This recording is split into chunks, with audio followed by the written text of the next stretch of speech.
श्री स्वामी समर्थ. जय जय स्वामी समर्थ. स्वामींचं नाव घेऊन मी या व्हिडिओला सुरुवात करते. उभारून आनंदाची गुढीदारी, जीवनात यो रंगत न्यारी. हिंदू नवीन वर्षाची सुरुवात ज्या दिवसाने होते तो दिवस म्हणजे गुढीपाडवा. दरवर्षी चैत्र महिन्यातील शुक्ल पक्षातील प्रतिपदेला गुढीपाडवा साजरा केला जातो.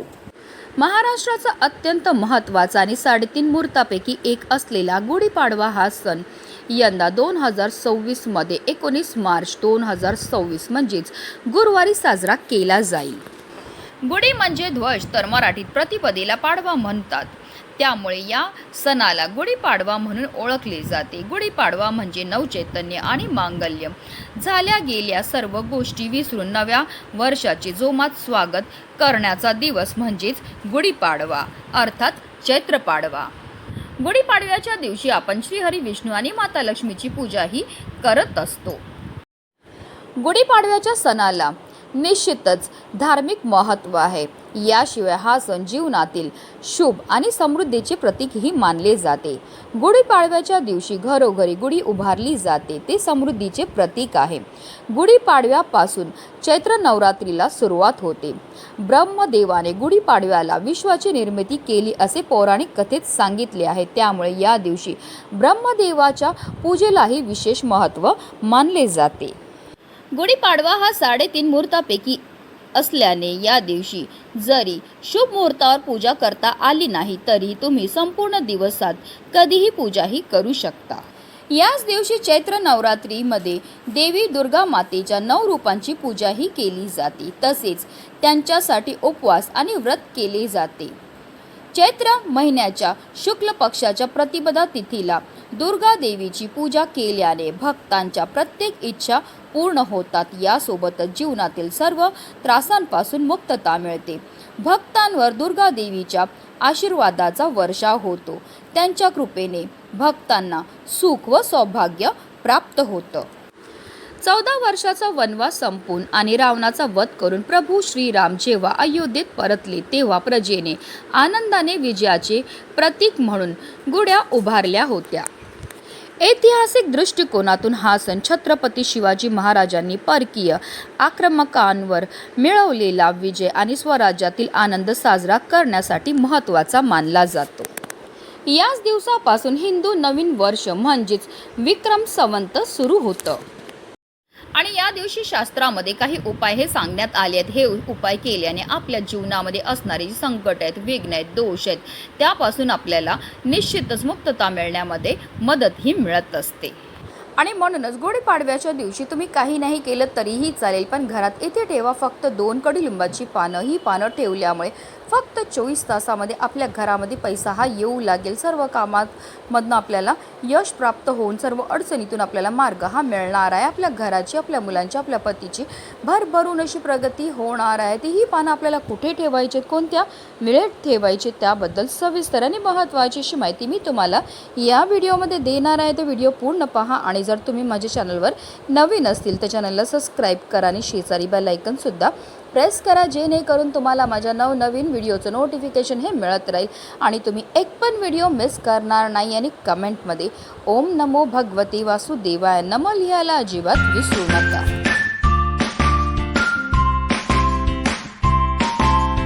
गुढीपाडव्याच्या दिवशी सर्वप्रथम ब्रह्ममुहूर्तावर उठून स्नान करावे. यानंतर संपूर्ण घर स्वच्छ करावे. त्यानंतर घराच्या मुख्य प्रवेशद्वारावर आंब्याच्या पानाची तोरणं लावावी, रांगोळी काढावी. त्यानंतर घराच्या काही भागात गुढी उभारावी. गुढीपाडव्याच्या दिवशी ब्रह्माजींची संपूर्ण कुटुंबासह विधीनुसार पूजा करावी. देवी मातेची पूजा करावी. तसेच गुढी उभारल्यानंतर भगवान विष्णूंची पूजा करावी. गुढीपाडव्याच्या दिवशी ब्रह्मांडातील प्रजापती लहरी जास्तीत जास्त पृथ्वीवर पाठवल्या जातात. या लहरी खेचून घेण्याचं काम हे गुढी करत असते. तांबे धातू प्रजापती लहरींना आकर्षित करतो. तांब्याचे मुख खाली असल्यामुळे त्या लहरी घरात प्रवेश करतात. प्रजापती लहरी आकर्षित केलेल्या तांब्याने वर्षभर पाणी पिल्याने आपल्याला आरोग्य लाभतं. आणि म्हणूनच गुढीपाडव्याच्या शुभ मुहूर्तावर जर आपण काही प्रभावी उपाय किंवा सेवा केल्या तर त्यामुळे आपल्याला त्या सेवेचं त्वरित फळ हे प्राप्त होत असतं आणि म्हणूनच आपल्याला गुढीपाडव्याच्या दिवशी 2 कडुलिंबाच्या पानांचा अत्यंत प्रभावी उपाय हा जो आहे तो करायचा. हा उपाय केल्यामुळे आपलं 7 पिढ्यांचं दारिद्र्य नष्ट होऊन वर्षभर आपली आर्थिक भरभराट ही होणार आहे. तर गुढीपाडव्याच्या दिवशी कडुलिंबाच्या पानांना अत्यंत महत्त्व आहे.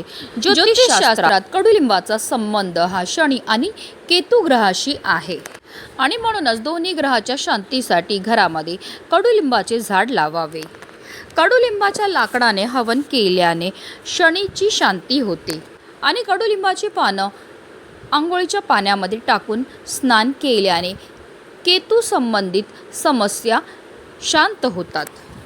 तसेच कडुलिंबाच्या झाडाला दुर्गा मातेचे रूप देखील मानले जाते आणि गुढीपाडव्यापासून चैत्र नवरात्रीला सुरुवात ही होत असते. चैत्र नवरात्रीमध्ये आवर्जून आपण दुर्गा मातेच्या 9 रूपांची पूजा आणि सेवा ही करत असतो. तसेच मंगळदेव साक्षात कडुलिंबाच्या झाडात राहतात. एवढं महत्त्व आहे कडुलिंबाच्या झाडाचं आणि म्हणूनच गुढीपाडव्याच्या दिवशी आपल्याला आवर्जून हा कडुलिंबाच्या पानांपासून उपाय जो आहे तो करायचा आहे. गुढीपाडव्याच्या दिवशी जेव्हा आपण गुढी उभारतो तेव्हा आवर्जून आपण कडुलिंबाची झाडाची जी डहाळे असतात ते लावत असतात. तर आपल्याला हा उपाय जो आहे तो संध्याकाळी जेव्हा आपण गुढी खाली उतरवणार आहेत त्यानंतर करायचा आहे. आता या गुढीला जी आपण कडुलिंबाची पानं बांधली त्याच्यातली 2 पानं आपल्याला अखंड जी 2 पानं असतील ती आपल्याला घ्यायची आहेत आणि आपल्या घरामध्ये जिथे आपण धन ठेवतो, कपाट असेल, तिजोरी असेल, त्यामध्ये ठेवायची आहेत. अशी कडुलिंबाची पानं आपल्या तिजोरीमध्ये ठेवल्यामुळे आपल्या तिजोरीमध्ये कायम धन राहतं. आपल्या घरामध्ये धन येण्याचे अनेक मार्ग हे मोकळे होतात. त्याचबरोबर 2 कडुलिंबाची पानं जी आहेत ती आपल्याला आपल्या पाकिटामध्ये सुद्धा आवर्जून ठेवायचं. असं केल्यामुळे आपलं पाकिट कधीही रिकामी राहत नाही. त्याचबरोबर 2 कडुलिंबाची पानं जी आहेत ती आपल्याला आपल्या घरामध्ये जिथे आपण धान्याचा साठा करतो त्यामध्ये ठेवायचं. असं केल्यामुळे आपल्या धान्याला कधीही कीड लागत नाही. त्याचबरोबर माता अन्नपूर्णा आपल्यावर प्रसन्न राहते आणि तिच्या कृपेने आपल्या घरामध्ये वर्षभर कधीही आपल्याला धनधान्याची कमतरता भासत नाही. त्याचबरोबर 2 पानं जर तुमचा व्यवसाय असेल तर तिकडच्या गल्ल्यामध्ये किंवा तिजोरीमध्ये सुद्धा आपल्याला आवर्जून ठेवायचे. फक्त काळजी एवढी घ्यायची जी आपण पानं कडुलिंबाची ठेवणार आहेत ती गुढीवरनं उतरवलेलीच असावी. त्याचबरोबर आपल्या घरामध्ये जेवढे पण सदस्य असतील त्या प्रत्येक सदस्याला एक कडुलिंबाचं पान जे ते आवर्जून गुढीपाडव्याच्या दिवशी खायला द्यायचं. असं हे पान सेवन केल्यामुळे आपल्याला वर्षभर निरोगी काया प्राप्त होते. कारण गुढी जेव्हा आपण बांधतो तर त्यावर आपण जो कळश ठेवत असतो आणि ब्रह्मांडामधले येणाऱ्या ज्या प्रजापती लहरी असतात त्या कळश जो आहे तो खेचून घेण्याचं काम करत असतात आणि त्या लहरींचा प्रभाव जो आहे तो त्या कडुलिंबाच्या पानांवर सुद्धा होत असतो. आणि जेव्हा अशी ही पानं आपण ग्रहण करतो किंवा त्या पानांपासून काही उपाय किंवा सेवा करतो तर त्यामुळे आपल्या जीवनामध्ये असणारी जेवढी पण नकारात्मकता, इडापिडा, दोष, दारिद्र्य दूर होऊन आपल्या संपूर्ण कुटुंबाची भरभरून अशी प्रगती व्हायला लागते. गुढीपाडव्याच्या दिवशी या कडुलिंबाच्या पानांचा उपाय करण्याला विशेष महत्त्व हे दिलं जातं. म्हणूनच व्हिडिओ जास्तीत जास्त लोकांपर्यंत शेअर करा जेणेकरून प्रत्येकाच्या आयुष्याचं कल्याण हो हीच मनामध्ये इच्छा. श्री स्वामी समर्थ. जय जय स्वामी समर्थ.